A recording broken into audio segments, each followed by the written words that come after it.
Assalamualaikum warahmatullahi wabarakatuh. Waalaikumsalam warahmatullahi wabarakatuh. Alhamdulillah wassalatu wassalamu ala Rasulillah wa ala alihi wa sahbihi wa man da'a bi da'watihi wa istanna bi sunnatihi.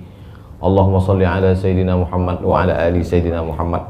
Hamba Allah yang dhaif lagi fakir Abdul Somad mendengar hadis pertama dari pertemuan beliau dari Kiai Syekh Ahmad Marwazi bin Siddiq Al-Batawi.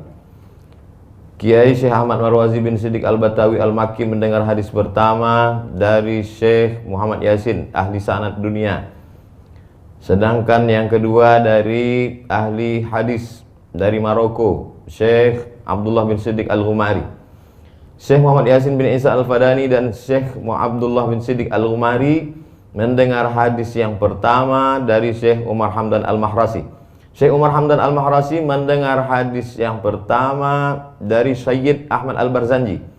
Sayyid Ahmad Al-Barzanji mendengar hadis yang pertama dari Sayyid Ismail bin Zain Al-Abidin Al-Barzanji, ayah kandungnya. Mendengar hadis pertama dari muhaddis kota Madinah, Syekh Salih Al-Fulani. Syekh Salih Al-Fulani mendengar hadis yang pertama dari gurunya Imam Syamsuddin Muhammad Al-Maghribi Al-Madani. Syekh Syamsuddin Muhammad Al-Maghribi Al-Madani mendengar hadis yang pertama dari gurunya ahli sanad Musnid Hijaz Makkah Madinah, Abdullah bin Salim Al-Basri Al-Makki. Syekh Imam Abdullah bin Salim Al-Basri Al-Makki mendengar hadis yang pertama dari gurunya ahli sanad Mesir, Syamsuddin Muhammad bin Alauddin Al-Babili Al-Misri. Mendengar hadis yang pertama dari gurunya Syekh Salim bin Muhammad As-Sanhuri Al-Maliki. Syekh Salim bin Muhammad As-Sanhuri Al-Maliki mendengar hadis yang pertama dari gurunya Imam Najmuddin Muhammad bin Ahmad Al-Ghaiti. Mendengar hadis yang pertama dari gurunya Syekhul Islam, imam besar dalam mazhab Syafi'i, Imam Zakaria bin Muhammad Al-Ansari Asy-Syafi'i. Imam Zakaria Muhammad Al-Ansari Asy-Syafi'i mendengar hadis yang pertama dari gurunya Amirul Mukminin dalam bidang hadis. Itulah dia Khatimatul Huffaz Imam Ibnu Hajar Al-Asqalani. Imam Ibnu Hajar Al-Asqalani mendengar hadis yang pertama dari gurunya Al-Hafiz Zainuddin Abdul Rahim bin Husain Al-Iraqi. Al-Hafiz Al-Iraqi mendengar hadis yang pertama dari gurunya Imam Sadruddin Abdul Fattah Al-Maidumi Al-Hambali. Mendengar hadis yang pertama dari gurunya ahli sanad Mesir Imam Abdul Latif bin Abdul Mun'im Al-Harrani. Imam Abdul Latif bin Abdul Mun'im Al-Harrani mendengar hadis yang pertama dari gurunya Al-Hafiz Asy-Syahir Abdul Faris Al-Ma'ruf Ibnul Jauzi. Imam Ibnul Jauzi mendengar hadis yang pertama dari gurunya Imam Ismail bin Ahmad bin Abdul Malik An-Naisaburi. Imam Ismail bin Ahmad mendengar hadis pertama dari gurunya sekaligus ayahnya Ahmad bin Abdul Malik bin Ali An-Naisaburi yang terkenal masyhur dengan nama Al-Muazzin. Imam Al-Muazzin mendengar hadis yang pertama dari gurunya ahli sanad Naisabur Imam Abu Tahir Muhammad bin Mahmish Az-Zayyadi. Imam Az-Zayyadi mendengar hadis yang pertama dari gurunya Abu Hamid Ahmad bin Muhammad Al-Bazzar. Imam Al-Bazzar mendengar hadis yang pertama dari gurunya Syekh Fuqaha Makkah, gurunya para ahli fikih Makkah, Imam Abu Muhammad bin Abdurrahman bin Mishr Al-Hakam Al-Abdi. Imam Al-Abdi mendengar hadis yang pertama dari gurunya Imam Sufyan Ibnu Uyainah. Imam Sufyan Ibnu Uyainah mendengar hadis yang pertama dari gurunya Amr bin Dinar. Sedangkan Amr bin Dinar tidak lagi hadis yang pertama, tapi dia dengar langsung dari Abu Qabus. Abu Qabus mendengar dari Abdullah bin Amr bin As, As-Sahabi Al-Jalil, sahabat Nabi Abdullah bin Amr bin As radhiyallahu anhuma mendengar hadis dari Rasulullah sallallahu alaihi wasallam. Rasulullah Sayyidul Awliya, Sayyidul Anbiya wal Mursalin, Sayyidul Awwalina wal Akhirin, Sayyidu Waladi Adam, Sayyidina wa Maulana wa Syafi'ina wa Dhukhrina Muhammad SAW bersabda, Ar-Rahimuna yarhamuhumur Rahman. Orang yang penyayang, yang ada kasih sayang dalam hatinya, itulah yang disayangi Allah Subhanahu wa Ta'ala. Irhamu man fil ardi yarhamkum man fis sama. Kamu sayangilah makhluk yang ada di bumi, maka yang di langit menyayangi kamu. Lihatlah dalam syarahnya, yang di langit itu maksudnya malaikat, bukan Allah duduk di langit di atas arasy. Dengan belajar musalsalat ini, apa yang dapat kita ambil? Pertama, bahwa ada al-liqa wal mu'asarah bainar rawi wal marwi.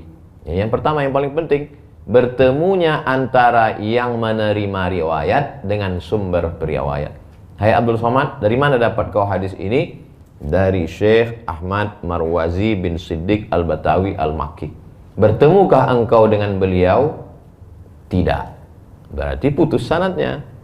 Oleh sebab itu, syarat Bukhari asyaddu min Muslim, karena Bukhari musti subutul liqa. Sedangkan Muslim mu'asarah ma'a imkan liqa. Nah, oleh sebab itu maka orang yang belajar ini mempraktekkan mustalah hadis, karena banyak orang belajar mustalah hadis tapi tidak. Di Mesir ada namanya Dr. Ala. Dr. Ala ini hebat betul, hebat betul mengkomentar antara Zamalkawi dengan Ahlawi, tapi dia tak bisa main bola. Nah, ini yang terjadi sekarang. Banyak orang belajar ilmu hadis oleh sebab itu. Kenapa? Karena dia tak berjumpa.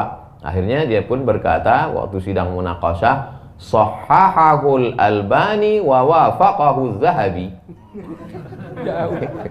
Kenapa? Karena dia tak jumpa. Nah, jadi ketika anak terbayang, oh dari mana ente dapat ini Abdul Somad? Anak dapat ini dari Syekh Ahmad Al-Marwazi bin Siddiq Al-Batawi. Sebelum itu pernah juga kau dapat ini, pernah dari Syekh Muhammad Mahmud Abu Hashim. Sebetulnya sebelum ini pernah kau dengar, pernah dari Syekh Mahmud Said Mamduh, dari Syekh Abdullah bin Siddiq Al-Ghumari, dari Syekh Syekh Yasin bin Isa Al-Fadani. Dari mana kau dengar? 7 jam aku naik sampan, dari Pekanbaru naik mobil 7 jam sampai ke Tembilahan, menyeberang lagi, sampailah ke sebuah pulau namanya Benteng. Di situ berjumpa dengan murid. Jadi artinya apa? Perlunya berjumpa dengan para masyayikh untuk mengambil ilmu, mengambil barokah. Karena rihlah fi talabil hadis tak dapat kita rasakan bagaimana rihlah fi talabil hadis kalau tidak kita mengambil. Yang kedua, bahwa di situ barulah nampak adanya adalah wadhab. Karena kita ketemu dengan guru, tak mungkin kita ambil riwayat dari dia kalau kita tidak tahu, kita tidak yakin guru itu adalah wadhab. Jadi yang selama ini orang mengatakan syarat mengambil hadis mesti ada ittisalus sanad, adalatul rawi, dhabtur rawi, salamatu minasyudzuz, salamatu minal ilal, itu hanya terwujud ketika kita mengambil dari guru. Lalu kemudian yang ketiga, yang pertama tadi subutul liqa wal mu'asarah, yang kedua adalatul rawi wa dhabtur rawi, yang ketiga bahwa kita sedang menjaga sanad. Al-isnad minad din, laulal isnad laqala man syaa ma syaa, kata Imam Abdullah bin Mubarak. Kalaulah bukan ada sanad, semua orang akan bicara menurut dia. Nah, inilah yang terjadi sekarang. Menurut saya dengan belajar kepada guru, kita tidak hanya sekedar mengambil ilmunya, bagaimana cara beliau mengajar, bagaimana cara beliau menyebut nama-nama, bagaimana cara beliau membaca ayat, bagaimana. Oleh sebab itu ulama zaman dulu amat sangat mengecam suhufi, karena mengambil ilmu dari suhuf, bukan mengambil ilmu dari guru. Bahkan dulu orang yang mengambil ilmu, oleh sebab itu di antara martabat at-tahammul wal ada, yang paling rendah adalah al-wijadah. Al-wijadah. Hari ini Masya Allah tabarakallah, zaman dulu orang mesti datang bersimpuh meminta kepada syekh, hari ini kita dimuliakan, dihormati. Lalu kemudian yang paling penting dari itu semua adalah barokah syekh. Saya datang kemari mau mengambil barokah dari tuan guru. Tak terhitung berapa kali tangan tuan Syekh Ahmad Marwazi bin Siddiq Al-Batawi Al-Makki bersalaman dengan Musnidul Asr, Musnidul Dunia, Syekh Muhammad Yasin bin Isa Al-Fadani. Maka kita tak berjumpa dengan beliau, wafat tahun 1990. Saya baru kelas 6 SD. Nasib kurang baik, lahir jauh dari kota Makkah, 9 jam naik pesawat. Andai lahir di Makkah waktu itu pun belum tentu juga jumpa, dan andai jumpa pun belum tentu juga dapat mengambil riwayat. Maka hari ini kita mengambil barokah dari guru. Saya sudah lama melihat zawiyah Raudhah, bukan dari pandangan batin, dari medsos. Ini mimbar nih, maka tadi pertama saya masuk, ini pertama saya lihat. Saya lihat di sini duduk Syekh Yusri Jabr. Jadi lihat di sini duduk Syekh Abdul Mu'in bin Abdul Aziz bin Siddiq Al-Qumari. Saya lihat duduk di sini kibar ulama. Makanya tadi saya tanya, Syekh, nanti dalam waktu dekat siapa lagi tokoh yang akan datang? Ternyata Syekh Dr. Usamah Al-Azhari. Masya Allah, ulama besar dari Al-Azhar. Saya amat sangat merasa senang dengan adanya Zawiyah Raudhah. Kenapa? Karena pencinta-pencinta ilmu yang haus dengan sanad, yang mencari ulama-ulama besar, dia tidak lagi pusing mencari. Karena ulama-ulama dulu itu zuhud, mereka itu tak mau menampakkan diri. Maka datanglah Zawiyah Raudhah menampakkan mereka. Zawiyah Raudhah insya Allah menjadi Ka'batul Ulum. Jadi kiblat kita tetap Ka'bah. Ka'batul Ulum, Ka'batul Isnad. Para masyayikh datang kemari untuk mengambil as-sanadul ali.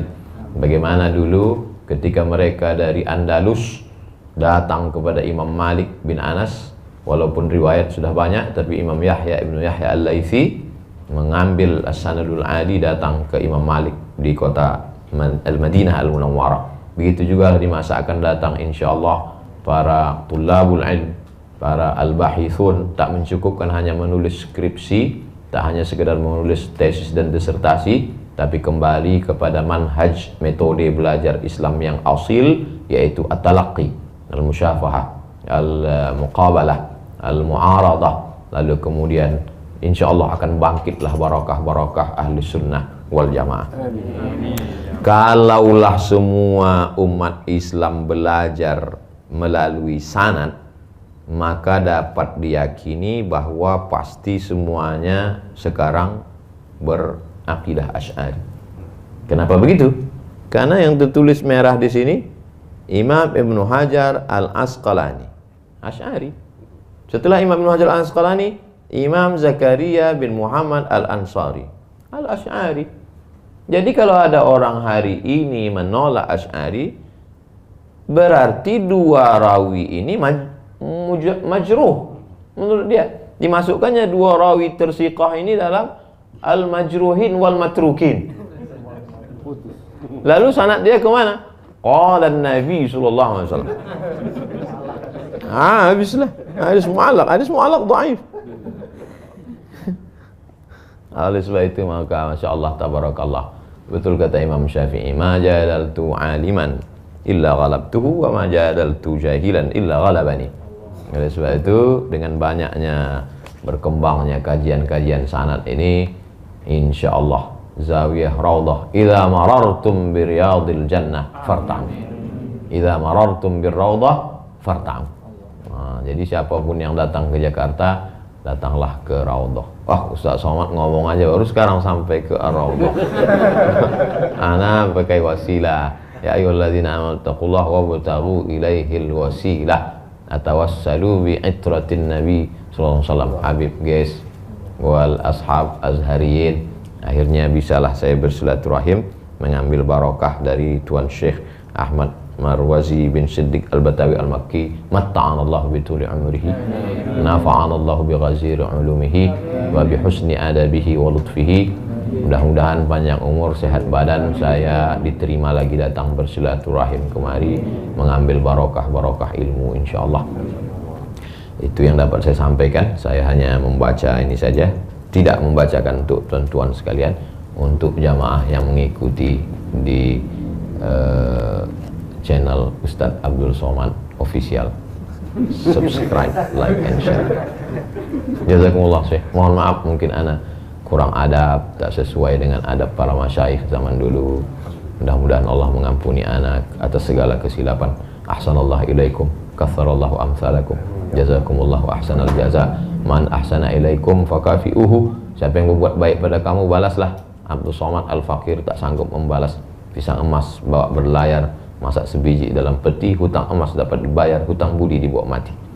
Mudah-mudahan Allah saja yang dapat membalas. Terima kasih. Wassalamualaikum warahmatullahi wabarakatuh. Waalaikumsalam.